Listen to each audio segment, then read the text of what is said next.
Yo, yo, yo. What's good, DZ Squad? It's your girl, KDZ Baby, and I'm back again with another video for y'all. And in this video, I'm gonna be reacting to something different, you know what I'm saying?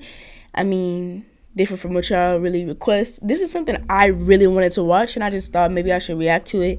It's called The Sad Stories About Black Disney Girls. Raven, Coco Jones, Sky Jackson, Zendaya, China Anne McClain, and Keke Palmer, etc. So this should be really fun, to react to. I'm interested to see what this is, really all about. I can't wait to hear what they have to say, and just can't wait to learn some new stuff. And guys, I can hear my headphones, and then y'all can still hear the audio. I'm so excited. Okay, so excited. I've been playing around with everything, looking up stuff so I can really make the best of everything. And let's just say soon I will be streaming, you know what I'm saying, live and reacting to stuff very, very soon. So stay tuned for that. Anyways, make sure y'all like, comment, subscribe. Boom. Let's get into it. I'm gonna go ahead and like the video first.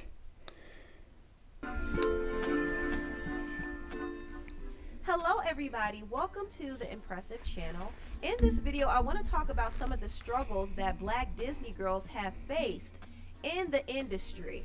Now, Disney has done an excellent job in launching the careers of several stars and also giving a platform to other established entertainers.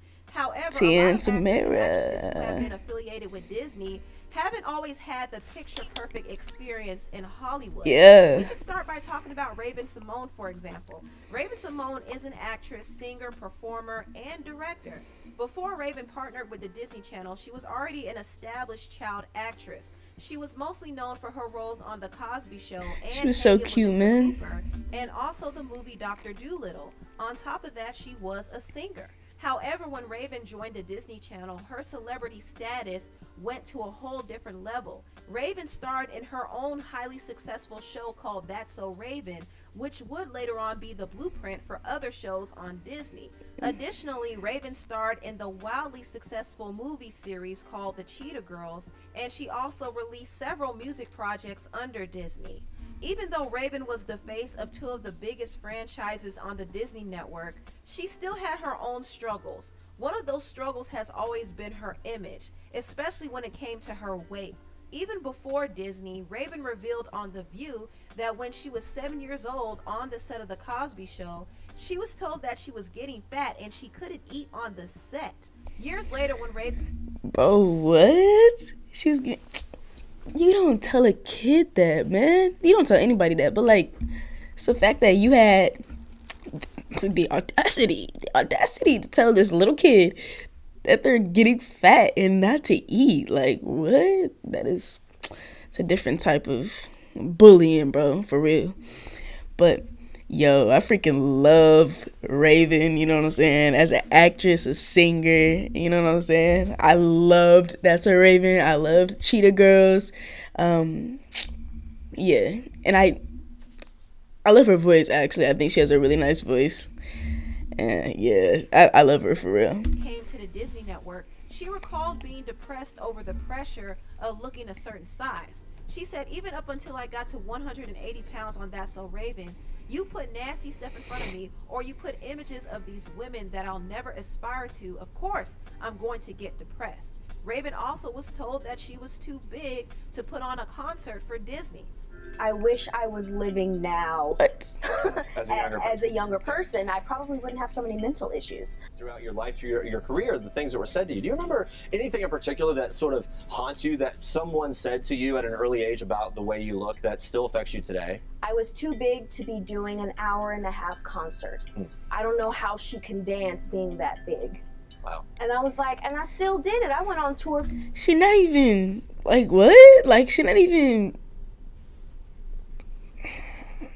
People just mad, bro. Forever. Because it's not about your size. It's about what you have to say, if you can sing or dance, and performing. It's not about your size. Unfortunately, Disney placed a heavy emphasis on image, more so than talent. Raven is a very talented singer and performer, and she definitely should have had a more successful singing career under Disney. But aside from her music career, she had a tremendous impact on the Disney network. After the filming of That's So Raven, Raven did other projects outside of Disney. But at one point, she did grow tired of the industry altogether. She was especially tired of always having to hide behind her brand. She even kept her sexuality a secret because she thought it would affect her brand. My likeness, whether you see it in an interview, whether you see it on print, whether you see it, however you see it at that time. So she had been, into girls since she was, That's a Raven, all right. I had 15 people dictating what I should and should not look like. If I did whatever I want, I'm not going to sell because it doesn't go with the brand. I was branded at such a young age. Yeah, Xenon. I never watched Xenon stars though. Have these issues. You were not allowing them to grow up as human beings. You were stifling them at the youngest and most important development age of their time. She was then you so expect them to be normal later. I never thought I would ever come out. I never thought I would come out because my personal life didn't matter. It was only what was supposed to be sold as, the Raven-Symoné brand. So it was something that I always thought in my head, I'll always have a friend. I'll have a husband and I'll have a friend on the side so I can be happy. So I can have both, taken care of. I get this, you get the beard, you get whatever. That didn't last. I don't care anymore because I fell in love. And I was kind of over the industry. I wanted to retire. And I said, well, if I'm not going to be in the industry, then I can come out. Raven did eventually stop hiding her sexuality, and she came out as gay, and she said it was freeing for her. Yes, Another thing that was ma'am. freeing for her was being cast on The View. Being on The View gave her the opportunity to rebrand herself and make the transition from being a Disney star to an adult star. Raven, however, still kept her relationship with Disney. My fault. And she currently stars in her own TV show called Raven's Home, where she gets a chance to direct. Now on to the next Disney girl. I want to talk about the multi-talented actress, singer, dancer, author, talk show host. Keke Palmer, bro. Ooh. Bro, I love Keke, dog. Like, bro, Rags is one of my favorite. It's a Nickelodeon show.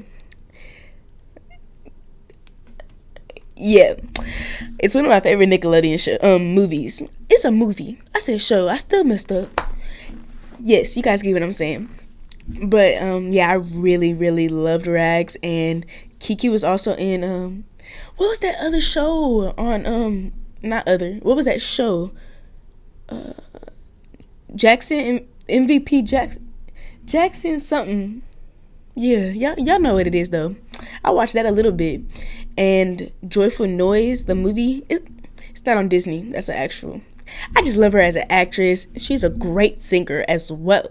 I listen to her music all the time. Jesus. Producer and motivational speaker, Keke Palmer. She's so funny. A lot of people don't know this, but Keke Palmer was supposed to have her own show on Disney called Keke and Jamal.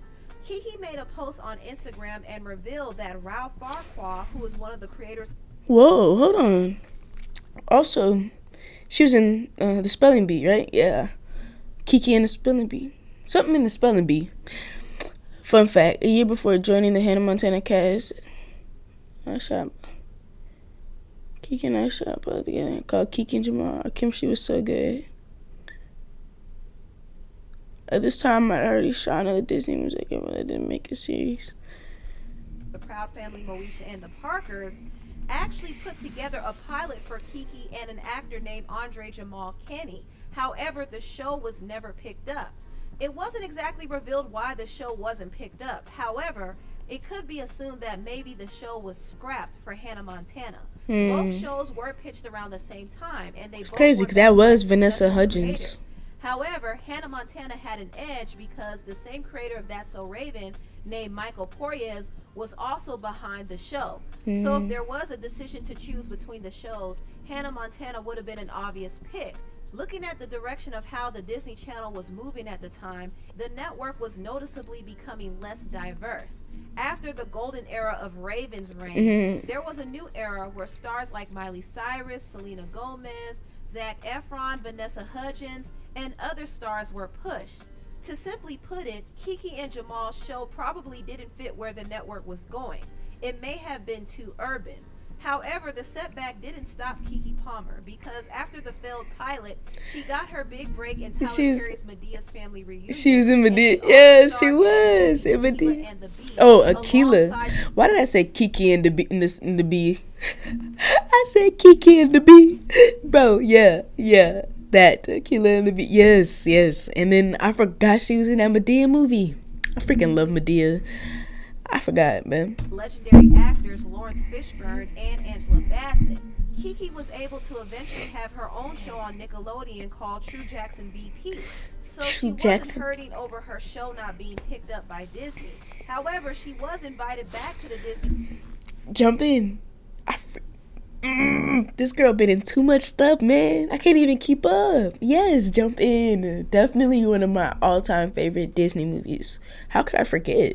Channel to star in a movie called Jump In alongside the High School Musical actor Corbin Bleu. And she continued to be involved in various other projects like acting in movies, acting on Broadway, acting on different TV shows, doing voiceovers, having her own talk show, being an author and a motivational speaker, and also being a musician. And after years of putting in hard work in the industry, she landed the opportunity to work with the Jordan Peele on his next upcoming movie, which is a big deal. She was also invited to be a part of Disney's reboot of the Proud Family. Even though Keke has had a lot of success in Hollywood, she's also had her share of struggles as well. And she was very candid about the personal issues that she went through. I was sitting down, I was writing this book, and I was like, okay, I guess I'll read my journal. Man, I read my journal. I realized I was abused, and I was just like, damn. And I held them all in to the point where I hid from myself. Man, that's crazy. You read a journal and you don't even know who it is. We don't even remember how to find that person again, how to reach that person again. So it came so full circle because my whole journey was about finding myself. When I read my journals, I found myself again. And, at a young age, I really did receive financial success, and it did not make me happy. It did not make me happy. By the grace of God, my parents understood this, and they involved me in things where I was able to really see what would bring me happiness, which was service to others. My messaging, as much as it's about saying, we have to be of service to others and help one another, we have to love ourselves. We have to stop shaming ourselves. We have to stop being hurtful and ruthless to ourselves. We have to truly be able to look in the mirror and say, I love you, because that's all you got. Keke Palmer also opened up about the issue of colorism in the industry and how it affects the representation of Black women. She said this in her interview with The Griot. Hollywood highlighted some barriers when it comes to colorism. Growing up, I didn't see people with my complexion at the forefront or being shown as beautiful. I only saw one representation of beauty, and that was of a Black person with a lighter complexion. I had all these questions, and as I got older, I realized there was a huge disconnect as far as corporate views of what beautiful is, and it's very old, traditional, and based off of one kind of person's perspective. This is why a little girl like me growing up wasn't beautiful to other people. This is a different time, and we are able to show that this is what the world looks like today. Still, there are magazines who won't put me on their cover. She also said the industry is very political. I think there's a really odd concept that white people don't want to go to the movies and see Black people, and that's just not true. We haven't had people in positions of power who are able to represent us, she explains. Now, this is a very interesting comment that Keke made because for a long time, Black people have had a hard time trying to get breaks in Hollywood because producers and executives didn't feel like their image would sell. So it wasn't common to see Black actors and actresses land leading roles in major films or have full creative control over their projects, or even see Black images promoted on magazine covers because mainstream outlets felt like their image would not sell. For example, Tia and Tamera Mowry, who are mostly known for their roles on Sister Sister and Disney movies like Twitches and 17 Again, even had struggles landing a cover on a major magazine. Hey, that's crazy. Tia revealed that back in the day, she and her sister wanted to land a cover on a popular teen magazine, but they were denied the opportunity to do so, even though their show Sister Sister was one of the highest rated shows on the network. So my sister and I, we wanted to be on the Shit's cover sad, bro. of this very popular magazine at the time, and it was a teenage magazine. They were so cute too. They were so pretty, man. We were told that we couldn't be on the cover of the magazine because we were black and we would not sell. But here I am, you know, as an adult, and it's That's so sad. wow. That is But very it still sad. affects me, you know? Yeah. How someone could demean your value because of the color of your skin. What Tia and Tamera went through is sadly what a lot of black starlets went through in the past, which is why magazines like Essence are so important, because they were specifically created to represent women of color. Fortunately, over the years, there has been some progress with black representation in mainstream media. The industry is slowly realizing that black stars can bring in a lot of profit if they're given the chance. For example, the Disney actress Sky Jackson and her mother sold out every copy of their magazine issue when they were featured on the cover of Parenting. It was I had no clue that Sky like grew up. You know, she was a young kid when she started off, you know. really cool to be a part of history with my mom, with Parenting magazine. And, you know, at that time, there wasn't a lot of black, you know, kids on covers, especially a mom and a daughter. And for us to be like one of the first was like pretty awesome. And to really see and She was prove so people cute. wrong, like, people wouldn't think that if you put black people on the cover, it would sell out, but ours did. And I feel like we are breaking stereotypes, which is a great thing.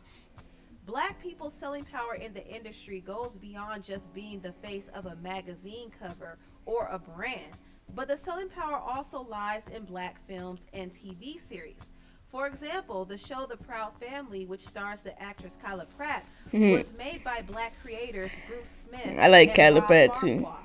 Disney is now doing a reboot of The Proud Family on Disney Plus because the executives realized how popular and profitable The Proud show Family is. was Doing popping. Proud Family reboot. And Bruce Smith and Rob Farquhar, they have been amazing just from the beginning. But they're the ones that started everything, you know? And they basically, the first time we shot it, it was like guerrilla style. They were making it happen. We weren't up under Disney completely.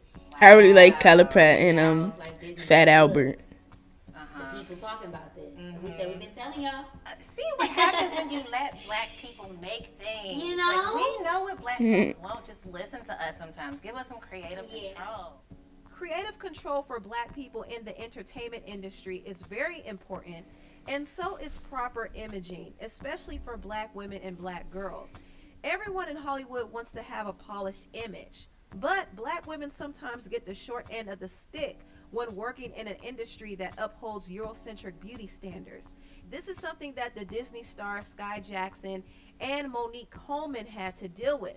The actress, model, and author Sky Jackson, who's mostly known for her character on Disney shows like Bunked and Jessie, spoke on how difficult it was for her to find people in the industry to style her natural hair. For me, working in the industry at such a young age, I went through so many stylists, even on Jessie. And, you know, not everyone knew. They knew how to do everyone else's hair, but not mine. And that's okay. So maybe natural hair just isn't their niche, and they just need to be more educated on it. But it went through a period where, like, every season, it was a new person. And I'm like, oh, my gosh, when am I going to find someone? And then finally, the last season of Jessie, I found the perfect stylist, and she went over to me with Bunked. But it was really hard because not even just working on the Disney Channel, just other sets in general, they don't really understand sometimes how natural hair works, and that you can't use every product in it. But it definitely is something that that's understandable though, for but I real. feel like more people, especially celebrities, are speaking up about it. So I feel like the industry is changing, and they are starting to respect us and hire stylists who get our natural hair, but it was a struggle for a long time.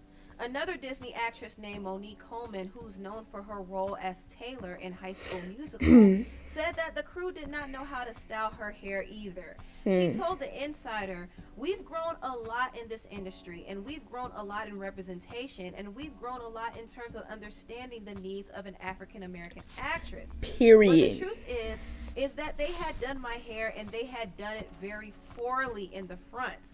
Monique said that she came up with an idea to wear headbands to make her hair look more presentable and her hairstyling process easier. But it must have been awkward for her to sit on the set and watch her co-stars get the top-notch glam treatment while she had to make do with what she was given. I see. But this is a common experience for a lot I didn't of even black realize girls she in the wore industry, headbands a which is why lot. it is important to have a glam team on set who knows how to properly style black women. Another Disney star I want to highlight is the talented actress, singer, dancer, and content creator China Anne McClain. Before Disney, China made a name for herself starring on Tyler Perry's House of Pain. Yeah, this and I think Daddy's Little Girls. Yeah. Starring in the movie Daddy's Little Girls alongside her sisters Lauren and Sierra. But her stardom grew even more on the Disney Channel.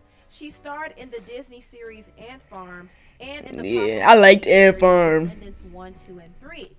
Also, she and her sisters formed a singing group, and they did several music projects for Disney. While working in the industry, China recalled some of the things that she went through as a black actress. She talked about sometimes clashing with white producers who tried to dictate how she should portray her black character. Now, China is a black woman who understands the black experience, so she should be able to add her input on her black character because it would make the character more authentic. But sometimes it would be a fight for her to even speak up about it, and the people in charge would not allow her to have that creative control. My sisters and I, there's a lot that we have to deal with as females in the industry already, but I'm just going to focus on something that I know probably everyone of color deals with. It's crazy because as she's getting older, she's looking more and more like her sisters. Like, they're all looking more and more alike as they get older in their career. I can't tell you how many conversations, sometimes arguments, is escalated to that, back and forth with white people telling me what would be most authentic coming out of my black character's mouth. That's happened to me more times than I'm comfortable with, low-key. My goal as a creator of content is to keep these projects authentic. You know what I'm saying? And keep them having some integrity. But, I mean, this is a different conversation, but that's not a lot of these companies' goals. A lot of these companies, directors, producers, showrunners, that's not their goal. Their goal is control, but we'll have that conversation later. But I've experienced that a lot. And I want to say real quick, too, to people of color that want to enter this industry, and it's your goal to be a creator of content in entertainment. She's talking to me. To create, and more importantly, to be responsible with it. Because we want to be seen. We want people to know that we're there because we exist. People of color exist.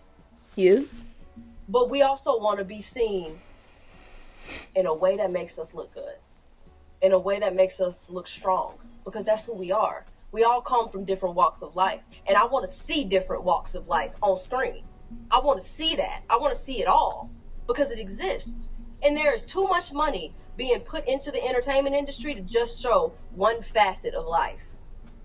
But we have to be responsible, all of us. So I would encourage all of you of color that are trying to enter this industry to create and to be responsible. China better preach, China. Responsibly. You better preach. She recently made the announcement that she was launching her own production company. She made this announcement off of the heels of her quitting the show Black Lightning. China tearfully revealed that she quit the show because her spiritual journey with Christ is leading her in another direction. A lot of people love that show. I never is watched an it. illusion. Should I watch it, guys? I've never watched the show. It's an illusion. This industry, for what it is, and everything that people look to and praise,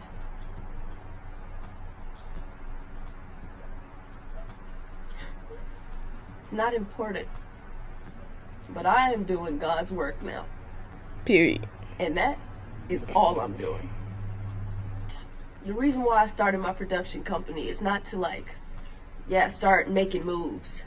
I have not played the game well when it comes to the standards of this industry. God is the only reason why I am where I am right now. Because he leads me where he wants me to go, and I follow him. And at times I resist him.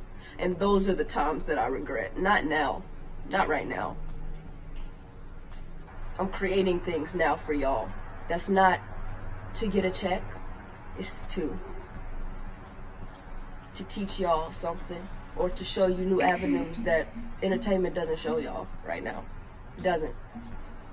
Movies are great. TV is great. Representation is important. But we need the spirit again in these projects. I don't know where it's gone. I'm ready for change. I'm ready for things to change. China's tearful announcement struck a chord with a lot of people, and she got tons of support. Yeah. One thing interesting China mentioned, I don't know when this was filmed, but how is that going now? So I'm wondering. is that she didn't play the Hollywood game well. I have not played the game well when it comes to the standards of this industry. From that statement, it's clear that China was not willing to compromise herself to play the game. But having integrity always works out in the end. Today, China continues to create content, and she's one of the highest followed creators on TikTok. So fortunately, she doesn't have to conform to the standards of Hollywood to make. I didn't even know she was on TikTok like that. Now, the next two I don't have Disney TikTok girls like I want that. to talk about I don't are the watch actress it. Storm Reed and the actress and singer Halle Bailey, who's known from her group with her sister Chloe. Oh Brown. yeah, I know they're gonna talk Storm about Reed here. got a big look starring in Disney's Storm Own Reed? Time, and Another Halle landed a major great role actress. starring as Ariel in the live-action version of The Little Mermaid. Yeah. Unfortunately, both Storm and Halle both faced some backlash over their roles due to their race. Storm told InStyle magazine, "Some people had problems with me playing Meg because they loved her as a Caucasian girl for so long," she says. "They were uncomfortable to have that shift. But the only way to create change in our world is through people willing to be uncomfortable. The projects I chose to be a part of are very intentional," she says. "I see each one as an opportunity to have a progressive conversation and represent people and situations that are underrepresented. Young girls deserve to see themselves on screen, because how can you feel like you're able to succeed when you don't see yourself succeeding?" Period. Halle Bailey was met with even more hostility and racial backlash for landing her role as Ariel. People were upset that Halle was chosen to play the mermaid Ariel because she was She black, is which perfect. is ridiculous because a mythical creature like a mermaid has no race. But white people are still Exactly. upset about it. There was even a whole campaign started online called Not This My gonna piss Ariel, me off. which targeted Halle. The campaign was full of hateful and racist remarks and memes, but through it all, Halle kept her head high and remained positive. Yeah, I feel like I'm dreaming and I'm just grateful and I don't pay attention to the negativity. I just feel like, this role was something bigger than me and greater, and it's going to be beautiful. I'm just so excited to be a part of it, and That's really cool. yeah. Halle was right when she said this movie is going to be something bigger than her. Her role as Ariel is going to be a groundbreaking success, and it will definitely break more barriers for black women and black girls in Hollywood. Period. The next Disney girl I want to highlight in this video is the very talented singer, actress, and performer Coco Jones. Coco actually got her start on Disney by competing on Radio Disney's Next Big Thing and appearing on Disney's So Random. But Coco got her big break. Hey, let it Roxy in the shine. Disney original movie Let It Shine. Let It Shine was a fun hip-hop gospel musical, which was much Full of different black than anything Disney had ever actors done and at that actresses. point.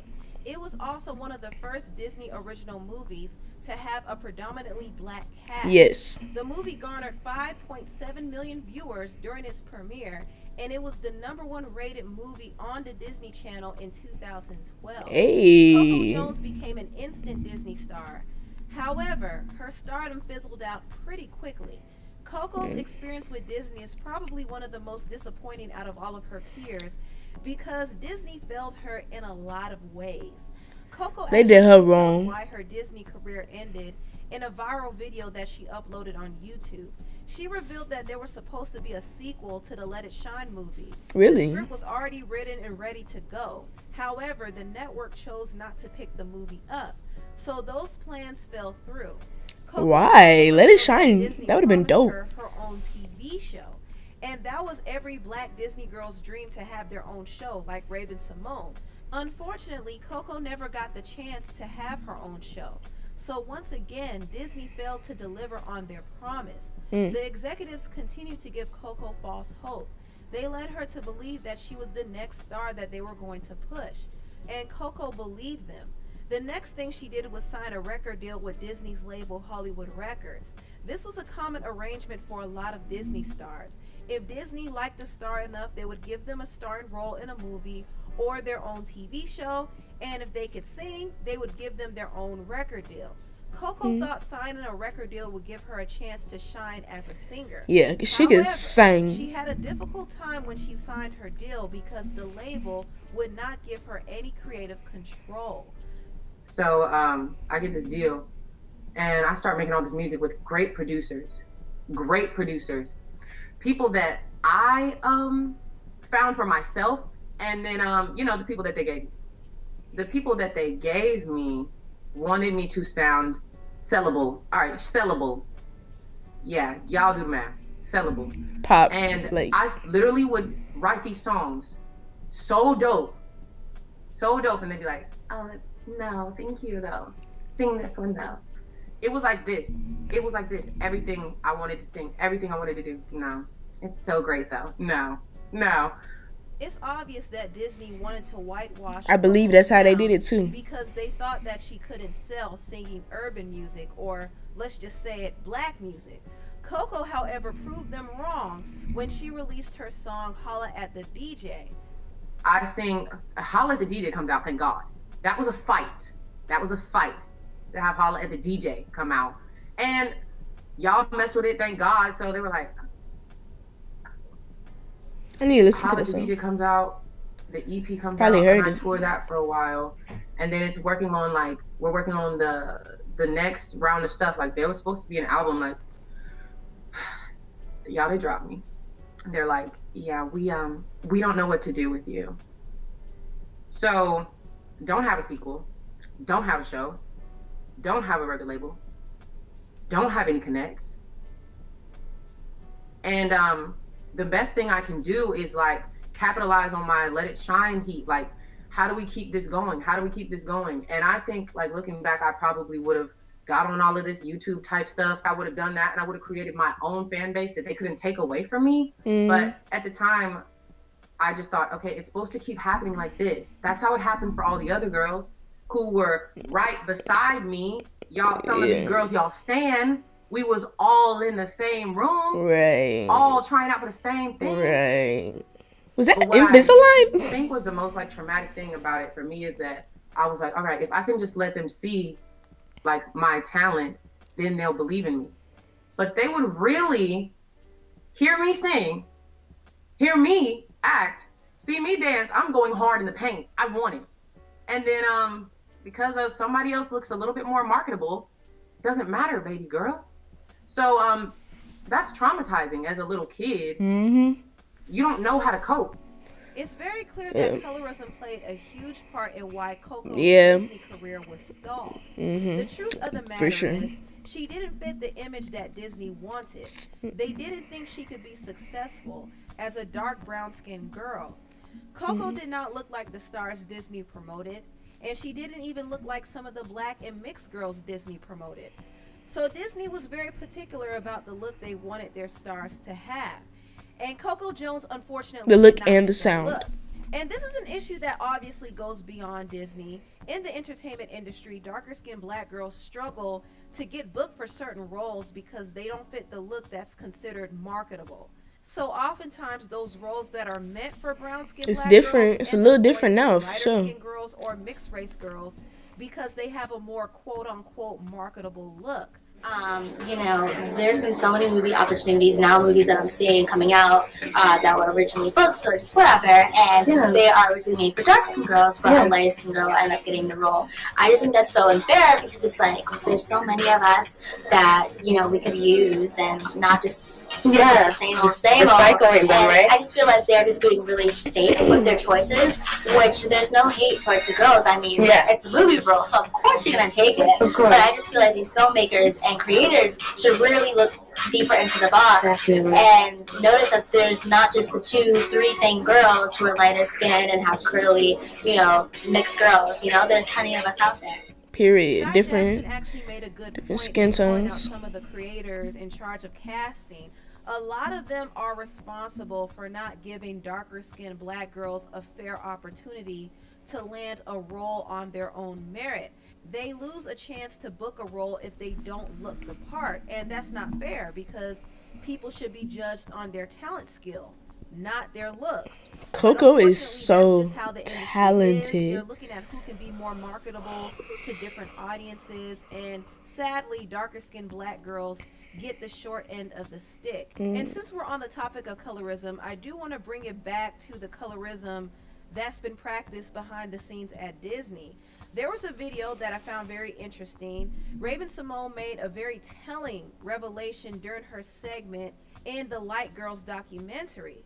She revealed that one of the film crew members on the set of That's So Raven told her to stop tanning her skin because she was getting too dark. When I had my own show, I used to tan 3 or 4 times a week in a tanning bed to get darker.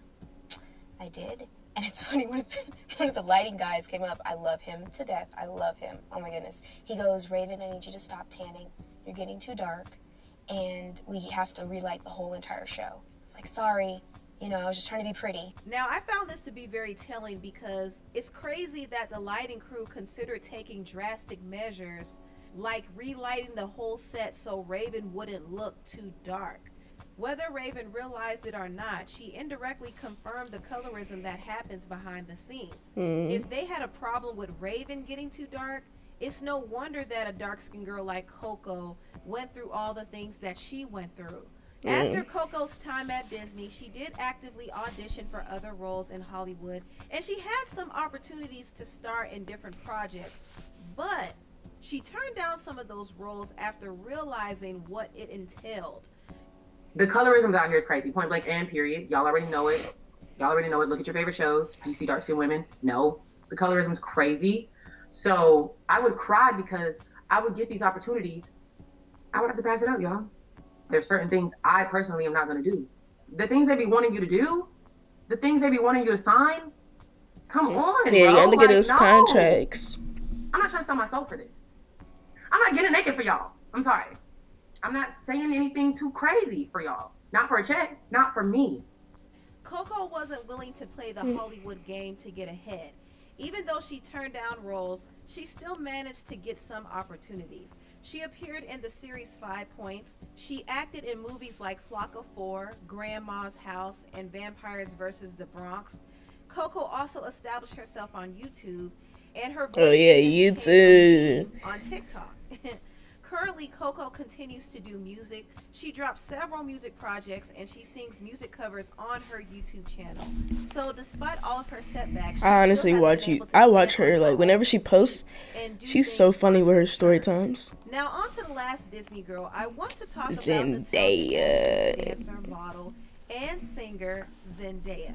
Zendaya has made a Zendaya is mixed, right? In mainstream projects like the Euphoria series, the Spider-Man movie series, Malcolm and Marie, etc. I reacted to Euphoria on my Patreon, link in the description. Also, I watched Malcolm and Marie, with my friend a couple of weeks ago, and it was a very interesting movie. I mean, I really enjoyed it, honestly. Like, great acting. It was a very interesting, like, movie for just having one setting, I felt like. If you did watch Malcolm and Marie, I mean, it's on Netflix if you haven't, but let me know what you thought about it. One of the few women of color from Disney to break into mainstream Hollywood.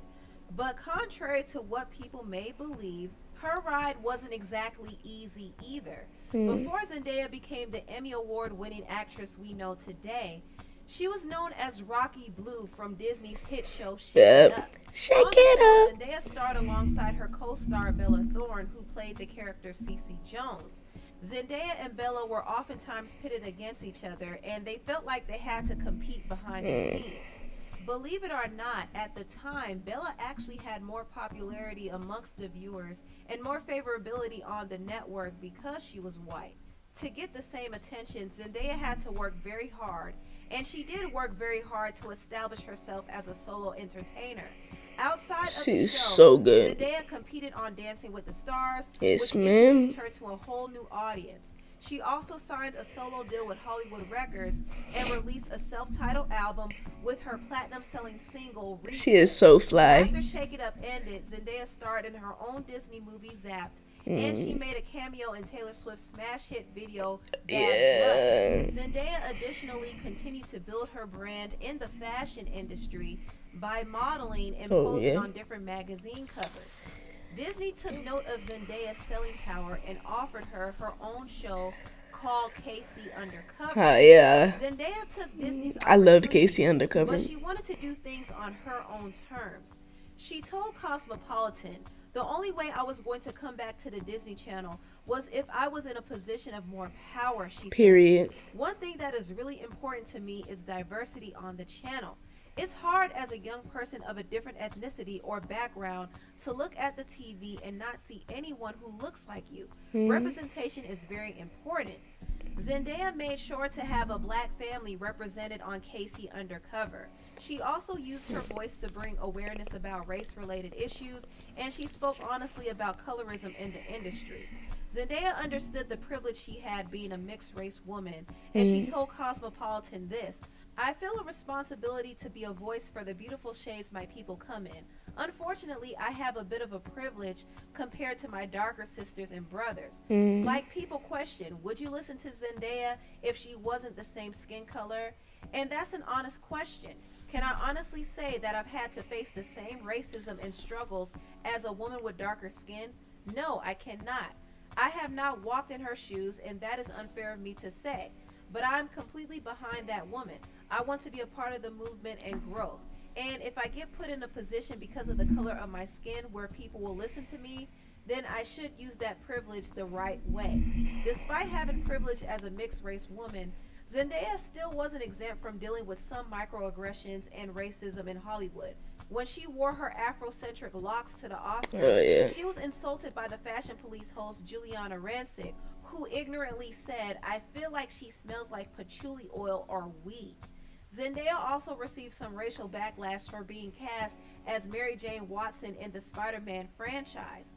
Additionally, Zendaya recalled a time where her publicist was racially insensitive to her. She said, "I didn't like my hair and makeup one time on a photo shoot, and my publicist told me, you should just be happy with it. They haven't had a black girl on the cover since forever. She's no longer my publicist." Zendaya not only dealt with racial sensitivity in Hollywood, but she also dealt with the struggle of transitioning from a child star to an adult actress. And this is actually a very common obstacle that all child stars face. Zendaya also went through a controversial period where her name was attached to the fallen Hollywood producer and notorious predator Harvey Weinstein. Harvey at one point had a lot of power and connections in Hollywood, and Zendaya was one of the many entertainers who brushed shoulders with him. But when Zendaya heard about the allegations against him, she condemned him in the Associated Press and called his behavior disgusting. And she publicly supported the victims who were affected by him. Fortunately for Zendaya, the Zendaya is controversy freaking surrounding Harvey beautiful. did not affect her career like it did some Jesus. other people. She continued to excel in her career, and she's now one of the it girls in Hollywood. All the Disney As girls she mentioned in this should. video have had very interesting stories, and despite some of the setbacks and personal issues that they've gone through in the industry, they've all been able to navigate through it and do it with class. And this is why I created this video, because every last one of these ladies deserves appreciation. Yes. Anyway, tell me what you all think about this video down below. Please like, comment. Yes. Okay. That is exactly how I feel, you know? Literally every single woman on this video, literally, they all know how to represent us in the best way possible. Like, I can honestly say that I am proud to have them as, like, our people. You get what I'm saying? Like, representing us in the entertainment industry, you know, because that's where I'm going, you know. That's where I want to be. You know what I'm saying? Acting, YouTube, you know, it's the same. It's the same for YouTube as well. You get what I'm saying? I mean, just social media, period. But I feel like it's getting better and better because you just have to realize, like, we sell too. You get what I'm saying? Like, we doing numbers just as much as, you know, every other race. You get it? So yeah, I know it's been like a problem for the Hispanic community as well. You get what I'm saying? So I mean, that's a different story. I can't tell that story, but I feel like they also have a hard time in the entertainment industry, for sure. But hey, you guys, thank you guys for watching. Make sure you guys comment your thoughts. You get what I'm saying? I want to hear what you guys have to say. This was a very, very interesting, entertaining video. I loved hearing all these different stories. I mean, they were all very unfortunate, but they all had great outcomes. I feel like they really, they did their thing. You get what I'm saying? They're still doing their thing to this day. So I really, really admire them.